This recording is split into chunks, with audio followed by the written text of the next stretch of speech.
There we go. Now we're recording. Wonderful. That.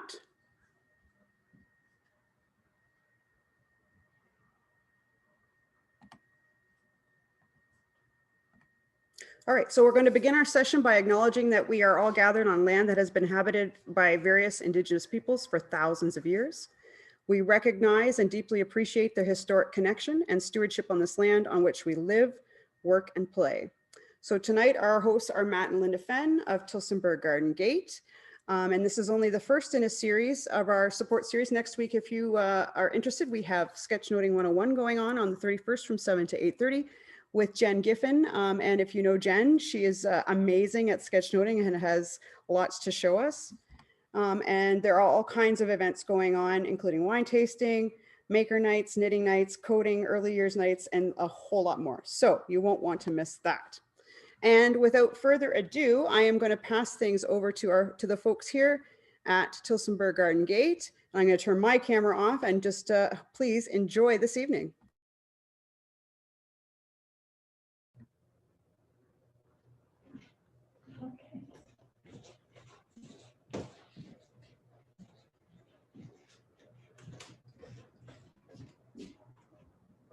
Thank you for joining us here at Tillsonburg Garden Gate.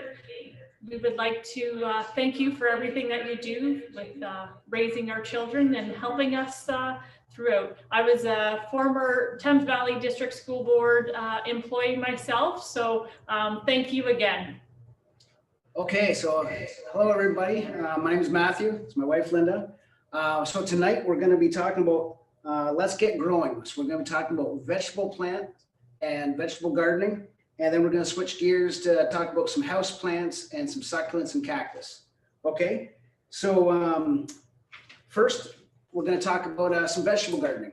Now with this crazy COVID situation we're under, a lot of people last year that had never put in a vegetable garden went and did so. You know, people that had never grown a tomato before in their lives tried it and had some success, some great success, some failures.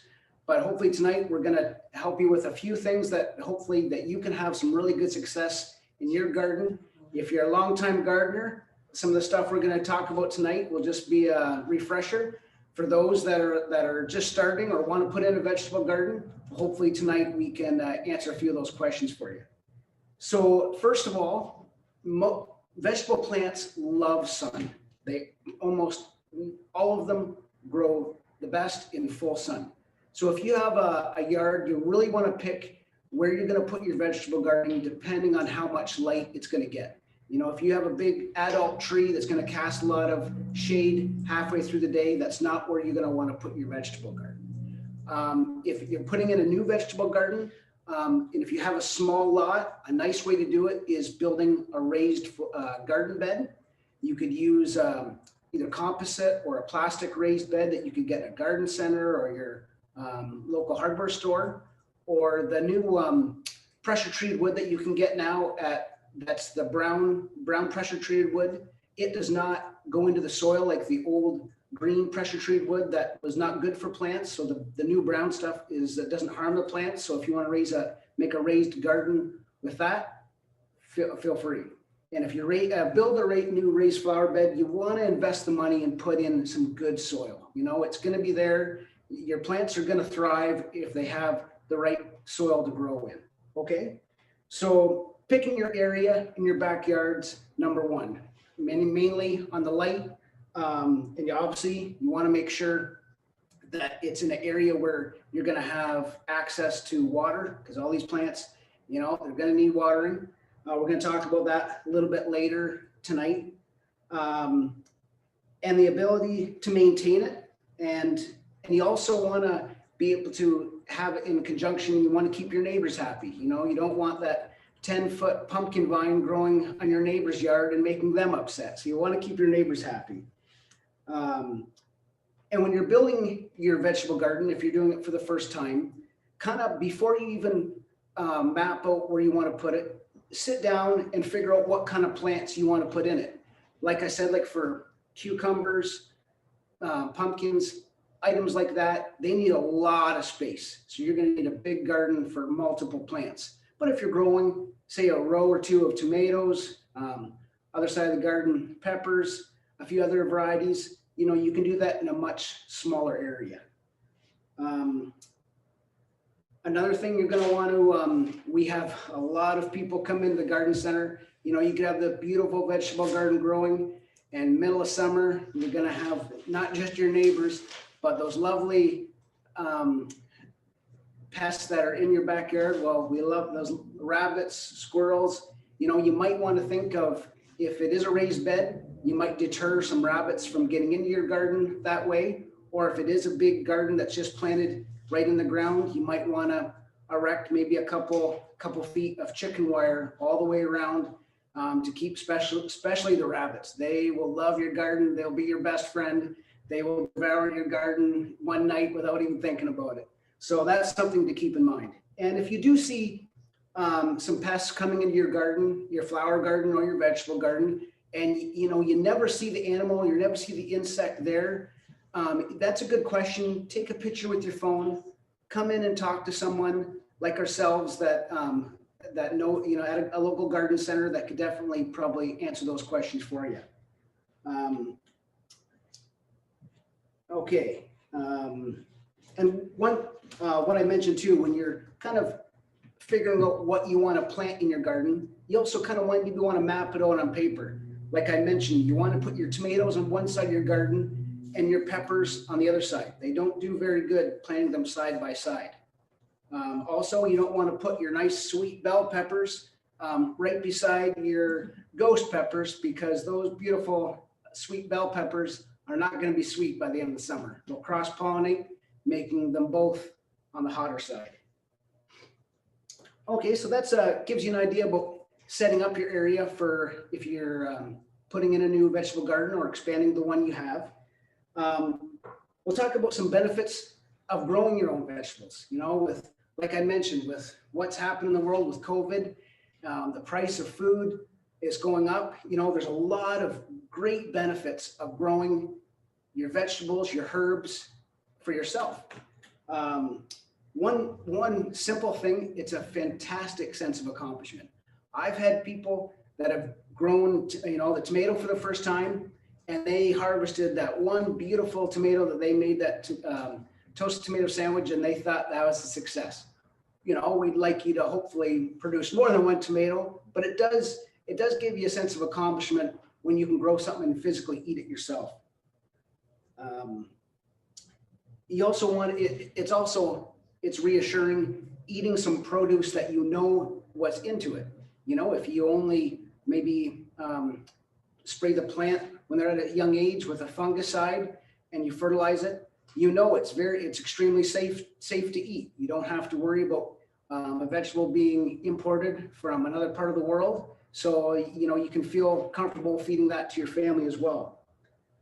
One great plant that we sell hundreds, if not thousands of, is cherry tomatoes. We sell, this is an example. These are Tiny Tim tomatoes. They stay very small, very tight, but they produce a lot of cherry tomatoes. We grow another one that's Sweet Million. Yes. Sweet Million. You can put that in a container like this on your deck, nice full sun, keep it watered. You're sitting out there with your company, and you could harvest hundreds, if not thousands, of cherry tomatoes just off one plant. We know a fella here in town. He kept track last year, and he stopped counting after 1,200 tomatoes off of one plant. So that's kind of fun. You guys are teachers, and thank you for being that. It's, growing plants, growing a garden, growing vegetables is a great opportunity to teach your children on where food comes from, where, how Mother Nature brings a seed to a finished product. It's a great, children love growing stuff. It doesn't matter if you're from the city or from the country. It's a great teaching opportunity for the whole family. So, and I know you guys are good at that. Getting outside. We have been all cooped up with this COVID craziness, and just getting out in the garden, getting your hands dirty is so therapeutic for so many people, and it's great exercise. I know a lot of teachers are avid runners, go to the gym. Gardening can be a full workout too, depending on how big your garden is, and how many weeds you have in your garden. So, you know, there's that benefit as well. Okay, so let's talk about once you've got your, you've got your area all mapped out, it's getting full sun, you've got the water to it, and you want to start some seeds in your home. So the biggest thing, so Linda's got here, there's about two simple ways how to start seeds.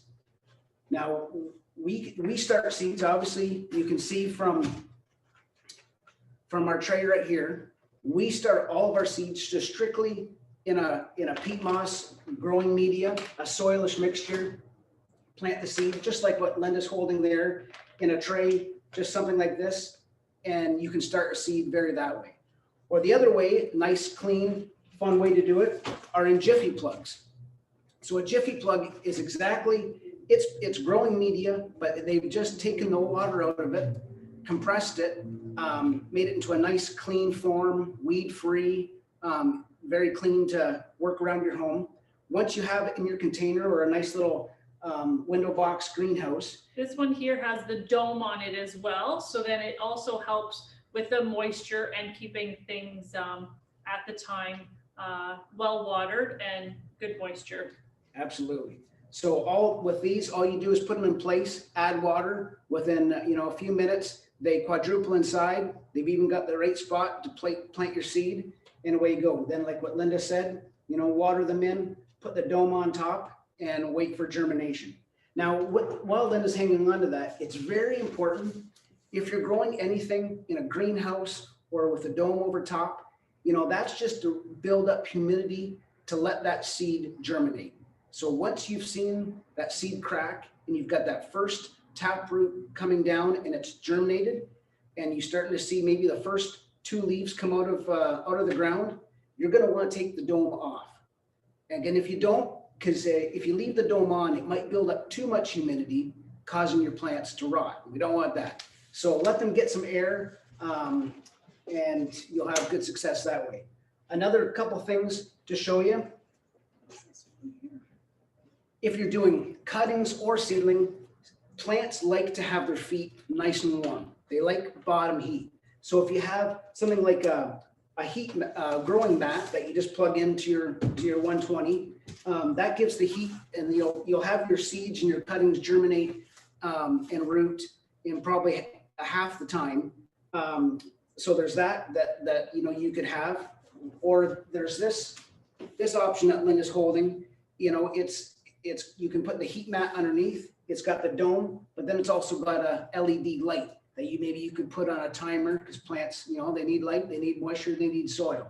So then it's getting, because a plant will build up a lot of energy from the light and then that will really make it take off when it's time to do so.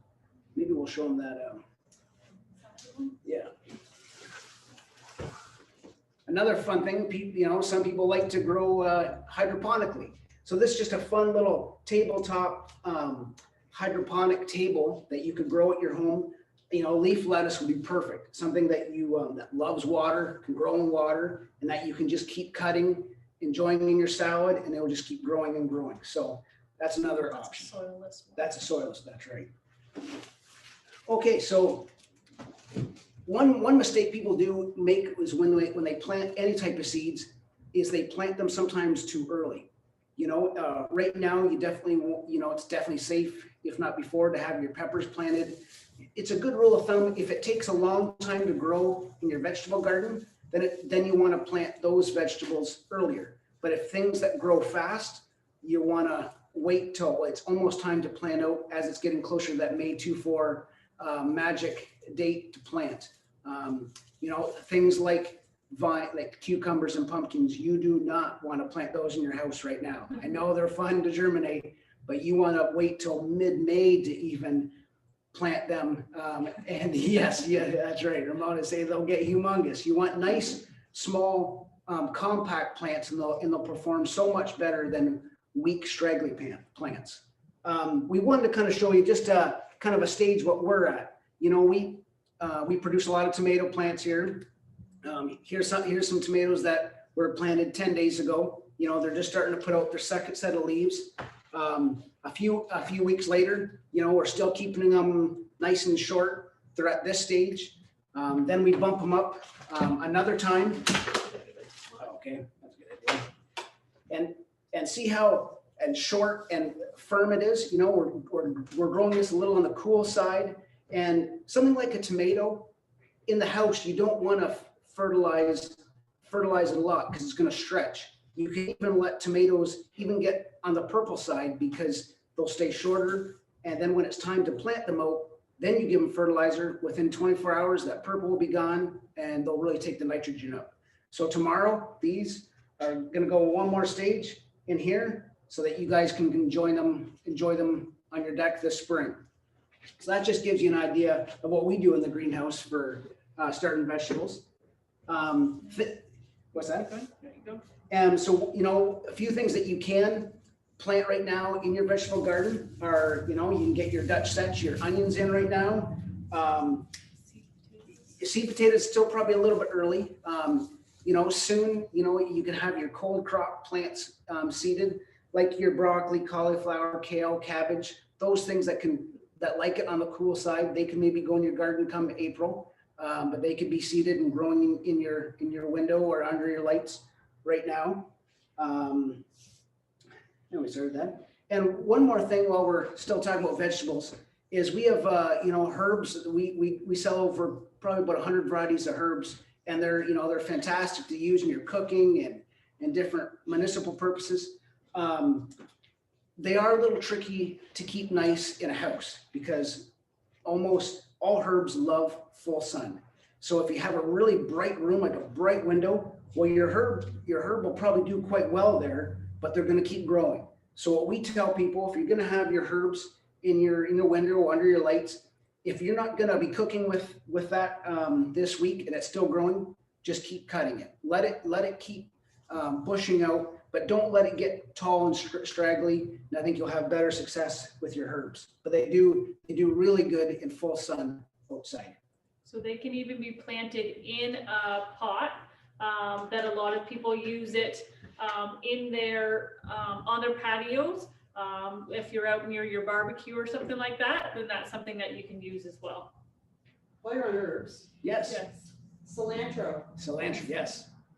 I have terrible luck, it dies on me. Is that one I need to cut off as well? Or is it just done when it's done? Cilantro, you can keep cutting it. Yeah, we sell a ton of cilantro, but keep cutting it. Cutting Yeah, it. yeah, for sure. So as we go, you know, if you guys have questions, I know you can send them to Ramona. I do have a couple if you want. Sure. Okay, sure. Let's answer them now. Okay, so Alana says she has seeds Yes. from last year. Yeah. Are they still good and how long will they last? Okay, so most these are probably vegetable seeds. Every year, if the pack said 98% germination, you know, maybe this year, since they're a year old, they might only have 95, 92% germination. It also Go ahead. depends too where you kept them. They Sure. also do need to be kept in a cool, dry place. But if they were not kept in a cool, dry place, it won't be as effective. That's right. No, Linda's 100% correct. You know, if you want to store seeds, you know, it'd be good to keep them in a dark area or even in your fridge, but you don't want them to have any form of moisture or heat because one or the two or both can make them start germinating just that little bit and then they might die. So, okay. Awesome. And Darlene is asking, could you recommend a fertilizer for vegetables? Oh, Okay. I'll go get that. All right. Okay.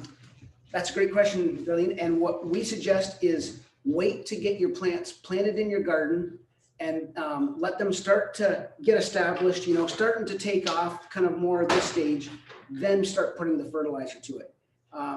Some people make the mistake of, you know, taking the, straight manure from your neighbor down the road and putting it right.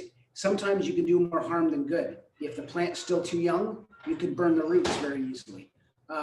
So, you know, like I said with the tomato, let the plant start to root because obviously it's the roots that's going to take up the fertilizer. Let them get established and then just gradually then fertilize. So we have different fertilizers here. Like one is real nice, the shake and feed. You shake it on, it's slow release. So it's just going to release over a 3-month period as the temperature warms up and as the moisture comes down. So that's a fantastic product. That's the same. That's just a smaller version of it. container. Or the water soluble? Yeah, so if you're watering your garden, maybe once a week, if you're going through and fertilizing with a watering can, we have water soluble solutions for that. We even have items that if you have a large garden, that you can put a siphoning hose at the beginning of your garden hose that you could siphon fertilizer right from a little 5-gallon pail that you could fertilize your whole garden or flower bed, once a week. So we have that option as well. Or you could be like my husband who does both a shake and feed and the water soluble one. That's right, but at the right time, but not too early. That's right. And he's a professional. Oh, yeah, so professional. They're also asking May is asking, are worm castings a good fertilizer for all vegetables? Yes, that's a very Don't good you question. grab- Yeah, and we actually, Hold on. and worm So that- castings have become very popular. For people that are watching that don't know what worm castings are, they're just the byproduct of what worms come out the other end. They're fantastic fertilizer because it's totally natural. It loams your soil and makes it it's a little costly, but worm castings are fantastic. And I can't remember who asked now, but is bok choy a cold crop? Bok choy, yes. And Aviva is wondering what would be a good start for a new gardener. She lives in a condo, so she doesn't have a huge area. Okay, Yes. for a vegetable garden? Okay, so that's another great question. We have a lot of, condos and retirement homes here in Tillsonburg. Something like a patio tomato or a beefsteak tomato in a window box or a container like this. We sell, or you can grow leaf lettuce in a bowl that once a week, you keep the water to it. You could just keep cutting it, enjoying that in a salad. Leaf lettuce would be a great idea. Or other things that if you want to grow up There's a the- trellis, like some Beans and beans peas. and peas. Yeah. Or we even have like ever-bearing strawberries in a hanging basket that you could grow like on a shepherd's hook or from your balcony that you could enjoy a few strawberries every night. That might be a nice solution. Yeah. So you had the worm castings you want to. Yeah. Yes, Yeah, so this is one company and we're getting actually some more next week. So, with the roots. yeah, that's right. So it's beneficial to the roots. You want to mix it in with the existing soil you have. So it is a great fertilizer. But one thing that I'm glad Linda, I would have forgotten, that a lot of people, they get their vegetable garden growing, they get their potatoes growing and their tomatoes. And then come the middle of summer, the hot days, they get a fungus on them. And within 2 weeks, their plants just go from 100 and go south. So what we suggest when your plants are, come June, they're really starting to take hold, they're growing. Those plants that are very prone to funguses like cucumbers, tomatoes, potatoes, you want to put on a fungicide as a preventative before you even see the mold or the black spot. We sell, everything that we sell here now is environmentally friendly, very safe to use, safe for your pets, safe for your children. But you want to do this as a preventative, before you even see the fungus, because then you can get ahead of it and maybe do it every 2 or 3 weeks. If we get a lot of rain and then right after that, we get a lot of heat, obviously it's going to build up humidity, the perfect recipe for fungus. So you're going to have to watch that as well. Another item that Linda brought out is these are just neat little trays that you can put under your tomato plants, because tomato plants do not like having their leaves touch the ground, because when the leaves touch the ground, we tell people to pop them off. That's what they can pick up fungus from the ground. So you want to keep that area around your tomato plant to the soil without leaf material touching the ground. But that's what these kind of fun trays are for. So, okay. So if you have any more questions, we'll answer them later on. Yeah. Oh, one more thing. Obviously if you're vegetable plants, they really need water, especially in the middle of summer. We've been having some really hot summers and dry summers. So, if you're very diligent about getting out and watering your garden, do so. But if say you want to go away for a week on a holiday, like we all do, we have different sprinkling systems that you could set up in your garden, in your flower bed, very inexpensive. You put them on a timer and you can go to the cottage for a week and your plants are still going to be getting watered and you don't got to rely on neighbor Joe to take care of it.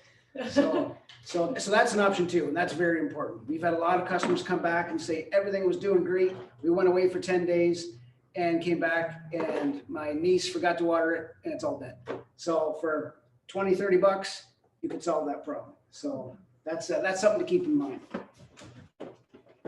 Okay, well, let's switch gears and we're going to move over to another table and we're going to talk about some houseplants, some tropicals, some succulents, and some cactus. Okay, I'll meet you over there.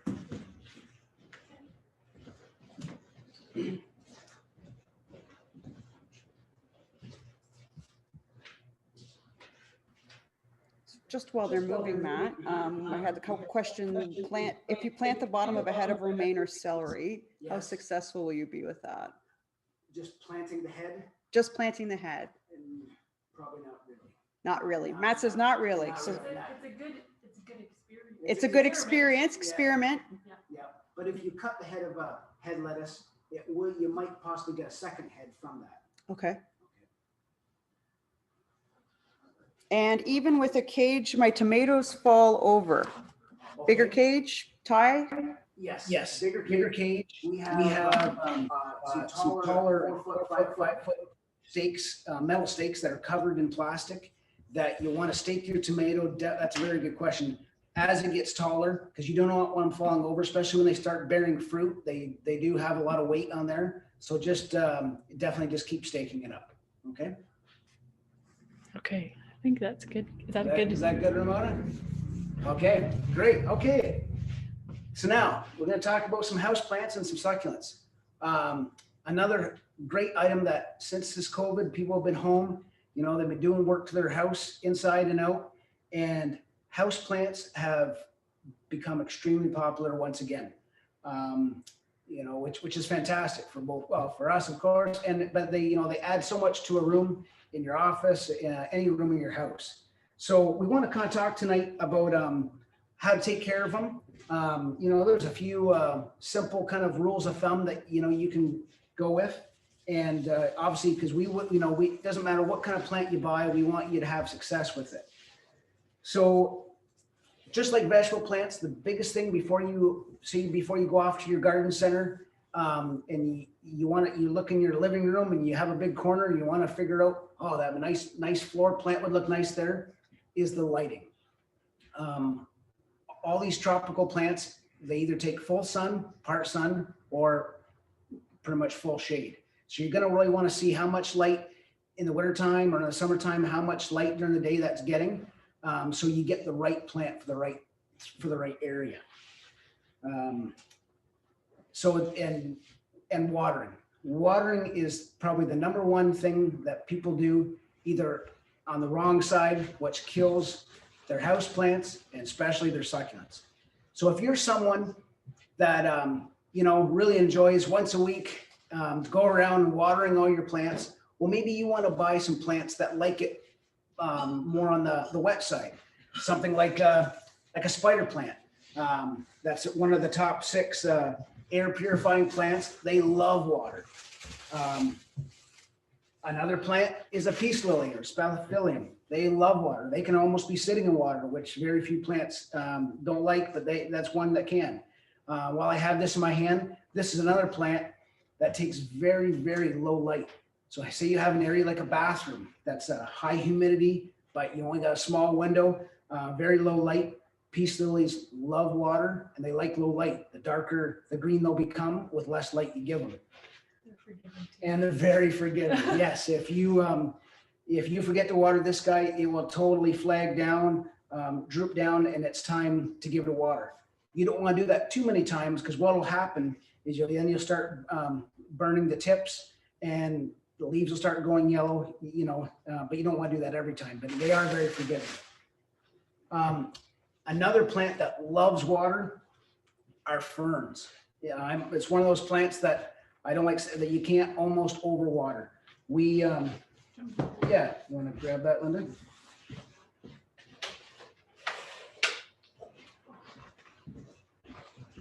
we just put this tray together, just some example, you know, there's hundreds, if not thousands of types of ferns in the world. And they you know, you gotta, they love water. You know, this is a type of a Boston fern. We grow about 1,000 of these in the hanging basket form that are very forgiving, but they just, you know, you can't overwater them, which is, you know, fantastic for a lot of people. They like it on lower light areas. So if you have that area in your house that is on the darker side, a fern would be a nice solution as well.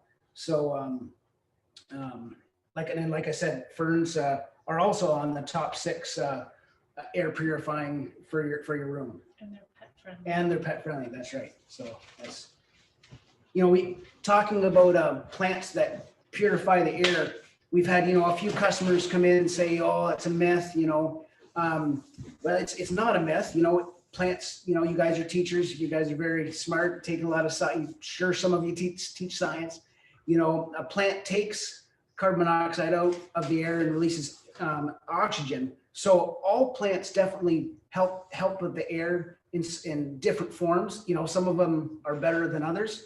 The top 6 are aloe veras, spider plants like we showed before, snake plant that we're going to get to, peace lily that I had in my hand, Boston fern or other types of ferns, and English ivy are all great, you know, very, very hardy house plants, and they do various forms of cleaning your air. So here's another plant that let's switch gears now. If you're a person that likes to keep your plants on the drier side and you want to still have success with, this is a pothos, very hardy, very easy to grow. They grow nice, long, trailing runners on them, almost like an ivy. You know, if one runner gets too long, it's, you know, you can just cut it just before a node, just before a leaf, and it'll just keep bushing out. You can leave it in a pot, or you can, you know, hang it up as a hanging basket. That's a marble queen pothos. They're very good if you like things on the dry side. Here's another great plant. If you're a person that kind of keeps house plants a little bit on the dry side, are snake plants, or Sansevieria, or mother-in-law's tongue. It's got multiple names. Very slow growing. They like bright areas. You can almost put them in full sun. But they like it definitely not quite to a cactus dryness, but definitely on the drier side. So this is, you know, we sell them, you know, in smaller pots. You know, you can also get them as a floor plant, you know, a nice slow growing floor plant that would look good in a corner in an office, in your home. And like I said, very slow growing, you know, might only grow, you know, several inches a year, but they're very, very hardy.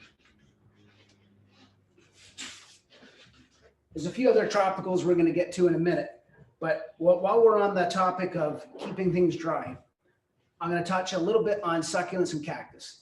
We sell a tremendous amount of succulents.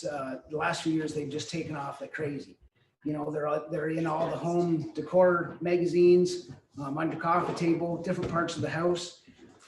We have a lot of people come in and they kill their succulents every few weeks, and they ask why. The number one reason is they overwater them. So succulents is, you know, we brought a tray just to show you.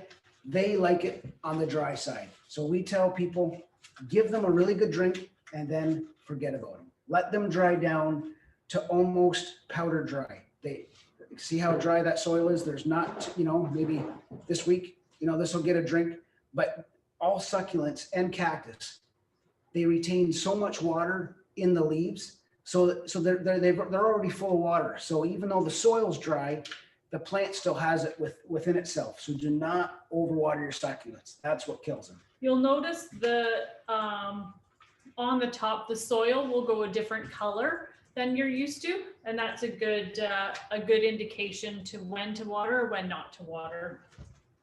Exactly. And we put together, you know, it's a tray of cactus. You know, cactus are fun for all ages. We have, you know, kids love cactus. I love cactus. I'm kidding myself. But, you know, they're very slow growing. Almost all of them flower. You know, sometimes the flower only lasts 24 hours. and then it's gone, and it will flower for another year. But they're neat, of course. They're cactus. You don't want to have them someplace around a young child where they could hurt themselves. But they like it bone dry. The rule of thumb, you think of where they come from in nature naturally, in a desert, they're just retained. They've got so much water retained in the plant itself that the soil can be bone dry, and they're going to do great. But they love full sun, right? They come from the desert, they come from Arizona, things like that, full sun, not shade. Okay, so talking about if you want to buy a tropical plant for your home, just like your vegetable garden, you want to figure out the area you want to put it in. So if you have a big high cathedral ceiling living room, so you've got lots of room, you've got lots of light, so you're gonna want a plant that's really gonna fill that area in. So obviously picking the right plant is very important, just like your vegetable garden. This plant here has become one of the #1 house plants that people want in their home. It's another plant you see in all the home improvement shows, all the home decorating magazines. This is a fiddly fig ficus. This is one that's got the leaves right to the bottom. As this grows, and it'll grow 8 to 12 inches a year.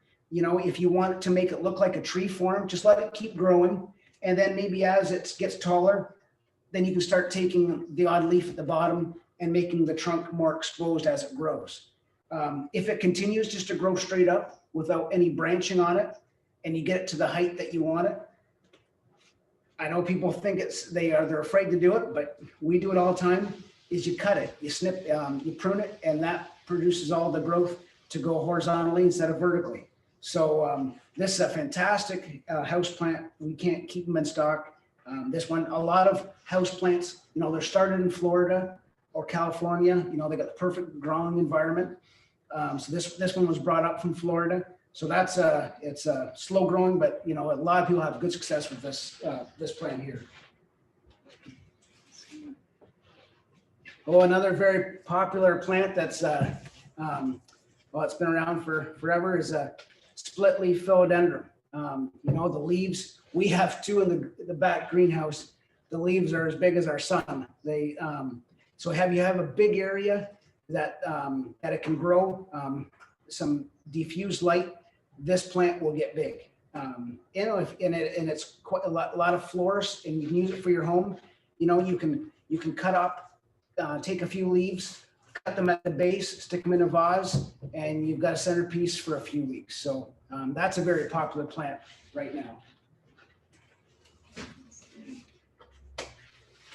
Another tropical plant that we sell a lot of, and actually we sell a lot in the fall due to the color, are crotons.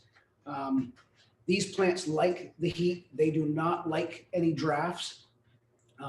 Cold wind, cold temperatures will kill your croton. And the more light you give it or the less light you give it, the different colors will come out depending on how much light you give your croton. So that's a fun plant. Yeah. If you want a tropical plant or house plant strictly for foliage, for a table or for a window, Rex begonias are phenomenal. These do produce a small flower, like any begonia does, but it's not for the flower. It's for the cool leaves that it produces. If you want to do an experiment in your house or with your children, these can be started by a leaf cutting. All those little fine furs on your leaf are potentially roots. You can start that in water. You can start that in some growing media. And if you get it rooted within a few months, you can produce something like that. And they come in dozens of different colors. And it's just strictly for that really cool foliage that would look nice on your table. Yeah, I got one. And while we're talking about house plants, I'll talk briefly on orchids. Some people, they're afraid to buy them or they're afraid to grow them because they think they're hard to grow. That's wrong. They're very easy to grow. the biggest thing with orchids, just like your succulents and cactus, is giving them the right amount of water. So the best rule of thumb that we tell people is giving them an ounce of water a week. One shot for them, one for you. Shot glass worth. Some people come in and say they have great luck with putting a couple ice cubes in their orchid and letting them melt once a week, and that gives them the right amount of water. It's the right amount of water. It's the wrong temperature because these are grown naturally in the jungle in trees. So what we tell people, if that works for you, just put those 2 ice cubes in your juice glass, let them melt, let them get to room temperature, and then give it to your orchid. We sell a lot of this is the Phalaenopsis orchid. They'll flower for 3 or 4 months. Find that spot in your house that's got some nice indirect light. They do need a little more fertilizer than your other house plants because they need the fertilizer to produce the beautiful flowers to open them up. And once they're done flowering, a lot of people ask us, well, what do I do with this stem? First, you let it be, because a lot of times, depending on what stage the orchid's at, it might push out another stem or 2 of flower buds from one of these nodes. But if it's done flowering within a couple weeks, if it turns brown, it'll go down quick. You'll know that's when it's time to cut it off at the stem and then let it, sometimes it'll have to produce 2 more leaves before it flowers again. But just all depends where it is in its life cycle. But a lot of times once it's produced 1 flower, the next time it's going to push out 3 or 4. So, and we use these, the growers that we buy these from, they use these little hair clips. You want to support them because the flower canopy does have some weight to it. So, yeah. Orchid ones out there. Okay. Same thing. Yeah, same thing. And if you're watering this with a watering can or just these little droplets for your house plants or your cactus, just following the directions, putting a couple drops in your water, what it says to at the right time, that's all the fertilizer they need. So The right soil. yeah. So so a lot of times when you want to bump your house plant up to a bigger pot, obviously you want to put it in the soil, right soil. You don't want to put it right straight in the topsoil. We've had a few customers do that. So if you're bumping your house plant up or transplanting it into a bigger pot, use some lightweight, either tropical soil or some potting soil. If you're transplanting or growing some cactus or succulents, you're going to want to use a cactus mix. If you don't have that and you have some potting soil still left in your garage with some play sand, mix half sand, half potting soil, and you'll have good success with that. So a lot of times when you are transplanting your stuff over to bigger pots or a decorative pot, a lot of times they don't have drainage in the bottom. So you're going to want to make sure that you have drainage in the bottom, pea stones or hydro stones at the bottom of your pot for that drainage. And then a lot of times with the decorative stuff there's no holes in the bottom. So you want to make sure that they're well drained. And far as containers goes, right now it's endless what kind of containers that you can get at your local garden center. It really depends on the home decor that you have existing in your home. They come in every color. Now they come with legs, more of kind of a 70s retro look. Wicker is definitely coming back, or ceramics, or when the mesh. Macrame. Our mothers or grandmothers did that when we were kids. It's back again. It's phenomenal. Everything comes full circle. So that's a really cool thing you can do as a family is do that. So one more plant I did forget that it's really cool is a ZZ plant. This is one of the hardiest house plants to have. It's extremely slow growing. Likes it definitely on the dry side. For those, that you're, go away for a week, you come back, and this is going to be just fine. So that's another plant to keep in mind that's very slow growing and very hardy. Okay. So is there any questions? Oh my gosh. So many really? questions. All right. Okay. I hope you all have your hand up, just like you have in your classroom, but go ahead. All right, so Jen wants to know how to keep deer and rabbits from eating her tulips, and I gotta be honest, I want to know that too. I'll go Okay. get the tip. So we have two things. So with tulips, both deers and rabbits and squirrels love tulip bulbs. We tell people with tulips, you want to plant them in the fall and then plant chicken wire over top of your tulips to keep those pesky critters from not eating them. Then cover that with soil again and mulch. That's definitely gonna help with your tulips. The other thing we have for different is this product. It's a granular form of fertilizer. It's from chicken fertilizer, and it not only does it fertilize your plants, it also repels rodents. So Who makes that? Actisoil. Actisoil. And one more thing while we're on the topic of pests is we sell a lot of this. It's totally safe, natural product. You spray on your plants, on your trees, like on the bark. It's a animal-based product deterrent that when your rabbit, your deer gets close to it, they're either gonna take a little nibble or smell it, and they're not gonna touch it. This stuff is fantastic, but it stinks. It really stinks. So Don't do it before you have company coming over. yes, but it does work. So try those things, Jennifer. Okay, Okay. she's already given me a list to pick up for. Okay. Also, rhubarb, a bunch of questions about rhubarb. Okay. So once the rhubarb is done, Yes. and they've been growing it in a box, a garden box. Yes. Okay. And then when it's done, they've tried to put other plants in, but they haven't done well. What would do well in the same garden box? The same. That's a good question. See, rhubarb does really good right in the soil because it's a root-based vegetable that that grows, and when it dies off, you want to cut it back and let it go dormant again. And that's why your other vegetables aren't doing well, because everything that's going on beneath the soil is going to the rhubarb. So I don't know if there is a spot, only because I know probably because of dogs and animals and stuff like that, you do have to keep the rhubarb away from pets. So maybe that's a reason why, but yeah, something else that can go in it. Yeah, because rhubarb is very toxic, like what Linda said, to your pets and for us humans. You do not want to eat the leaves. They're you know what? You're gonna have to leave that one with me, and if I can figure out something, we'll let Ramona and get back to you on that one. Okay. And also about rhubarb, Mhm. they said that they had an older plant from their grandfather and it was not thriving. How can they help it do better? Fertilizer. So there's always Get one? Oh, no, it's too far. it's still dormant. So rhubarb, there's an exception. There's always an exception to the rule. Rhubarb love fertilizer. Like, you can almost put the pitchfork of cow manure straight to it and they will thrive.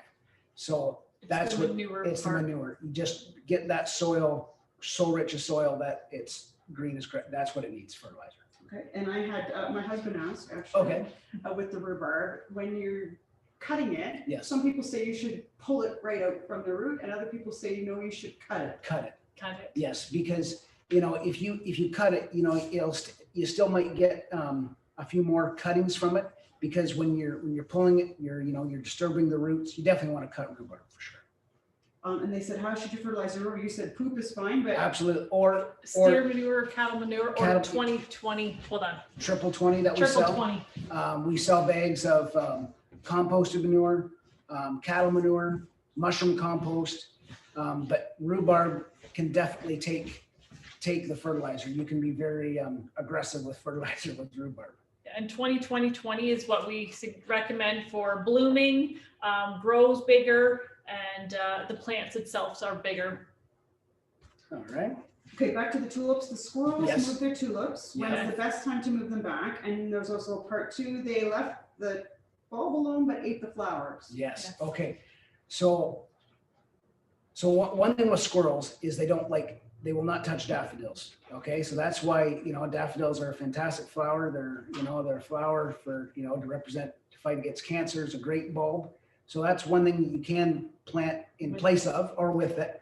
But they will move your tulips all around your whole property and your neighbor's property.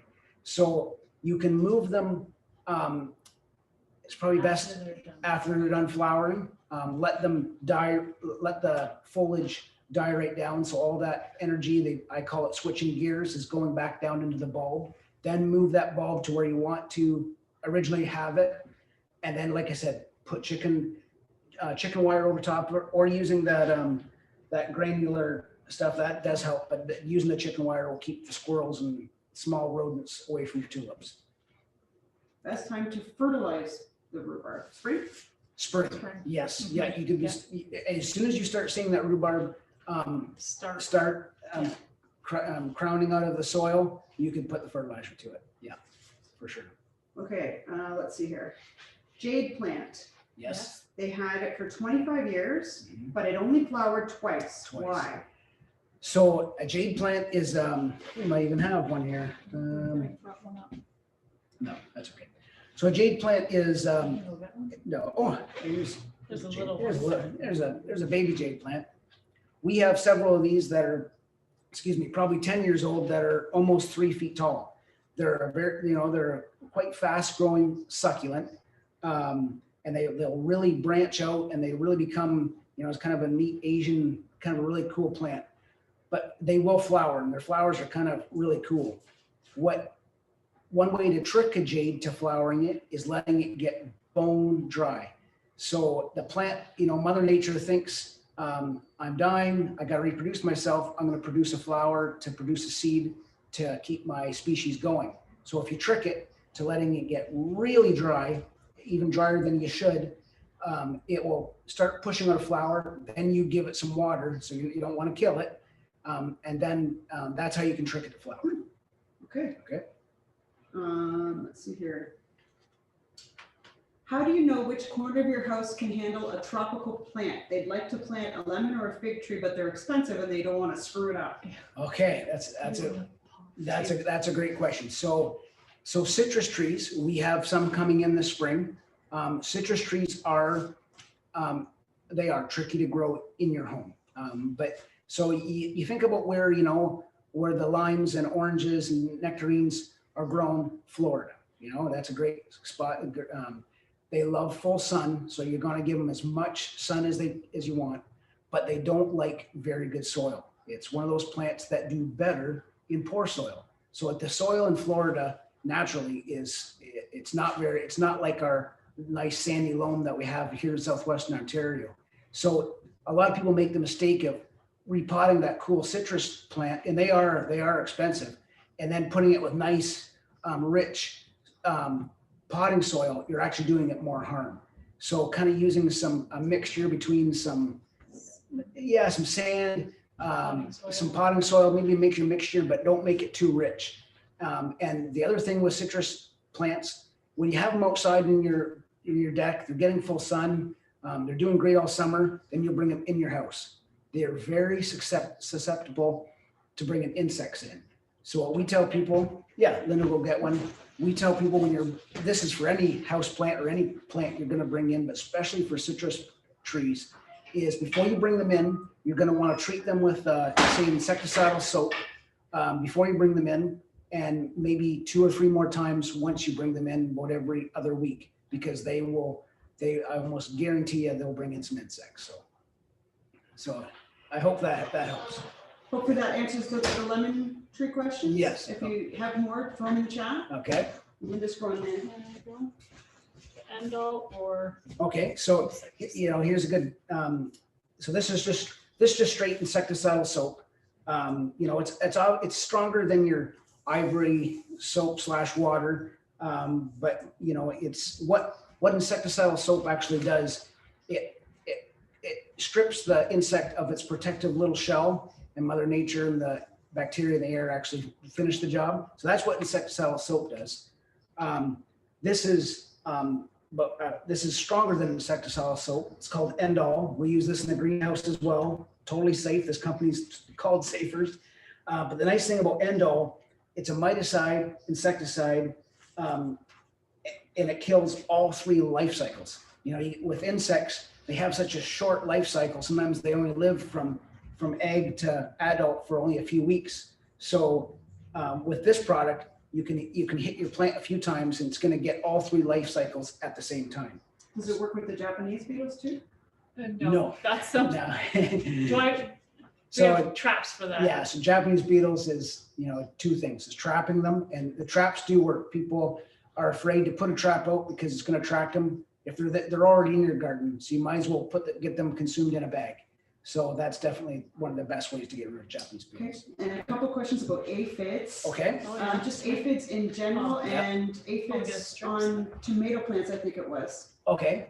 So aphids are very common. It's a common insect. They come in almost every color you can think of. There'll even be like on a plant, multiple color, different species of aphids on the same plant.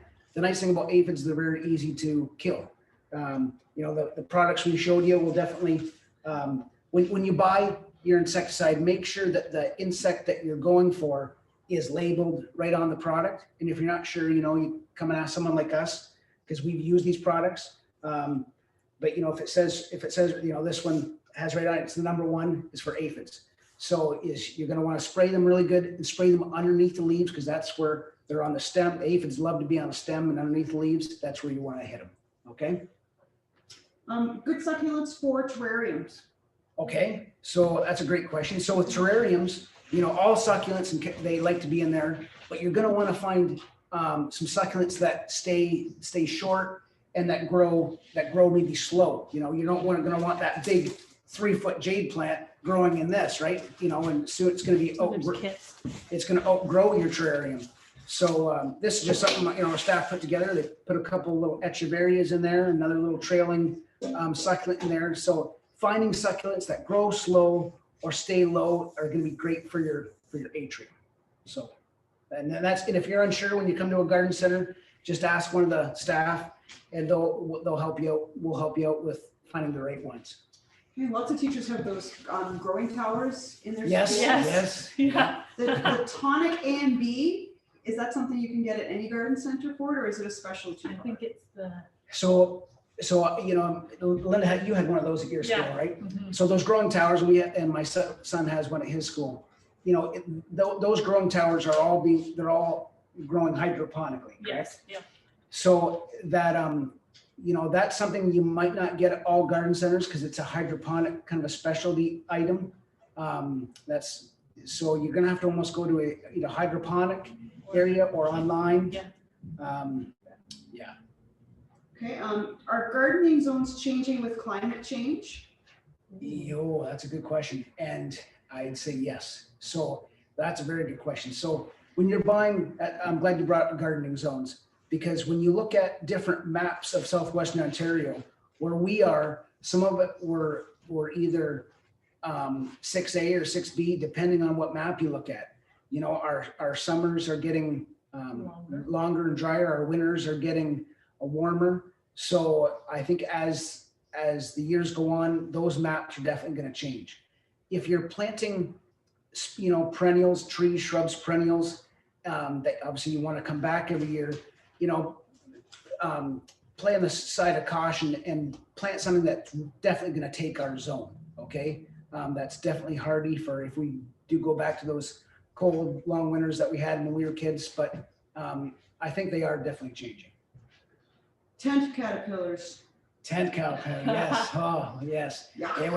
They were tent caterpillars were very, and gypsy moths. So we have a great product. It's called BTK. It's made from, Am I getting it? no, it's okay. It's made by Safers, comes in a small little container. It's concentrated. I think it does, this little concentrated bottle does about over 33 liters. And you just mix it up, spray it on your tree for gypsy moths, tent caterpillars, different other same family as those kind of things, and that's very effective. And then later on, there will be gypsy moth traps that you can get that will attract those. The males, not the females. The males are the one that fly. Tips for growing corn. Okay, all right, another great question. So Farmer, that's there right. you go. My dad grew hundreds of acres of corn. So with corn, obviously it's probably sweet corn, or maybe are you allowed to say Indian corn now? It's still, or ornamental corn. So corn loves full sun. So that's number one. You want to plant, in, yeah, that's right. Yes. You will attract raccoons because raccoons love corn. You definitely want to space them properly. I've seen some gardens, you look at a cornfield when you're going down like a country road, how far apart a healthy corn plant is from each other. So make sure they're spaced accordingly, and make sure they're fertilized, and water. But the biggest, in full sun.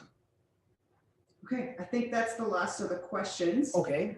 But what we'll do is, I'm gonna finish up with some of the official stuff, Okay. and then I'll stop the recording, and if anybody has any questions, is it okay if they? Yeah, Absolutely. yeah, absolutely. Okay. Yeah. Okay, And then that video, right. so unfortunately, it has not uploaded yet. Our daughter put together a video, but that just lets you know what we have here. So we do have a very big presence on social media. So Facebook and Instagram is our main way of advertising, I guess. And so our son also does a few gardening shows. So last year, when there was no longer school, we needed something for him to do. So he was 8 at the time. He's done over 80 videos now, but they're just little less than a minute videos on something that's coming up or what to do. So we do have something there. And then we do have an older daughter who's in high school, grade 12. So she put together a video of just some different things, and hopefully Ramona will be able to share it with you in the next few days, I guess, of just some different things that we have and different things that we have to offer. Yeah, so once it uploads, we'll upload it to our Yeah, site. for You sure. can have a look Yeah. at it. That's Yeah. fantastic. And don't forget to check out Tillsonburg Garden Gate on Instagram and on Facebook, and Yes. especially Johnny's videos. Yes. Because they are awesome. That's good. So do you want me to turn off? You can mine? turn yours off. Okay, thank you, everybody. Thank you. Take care, be safe.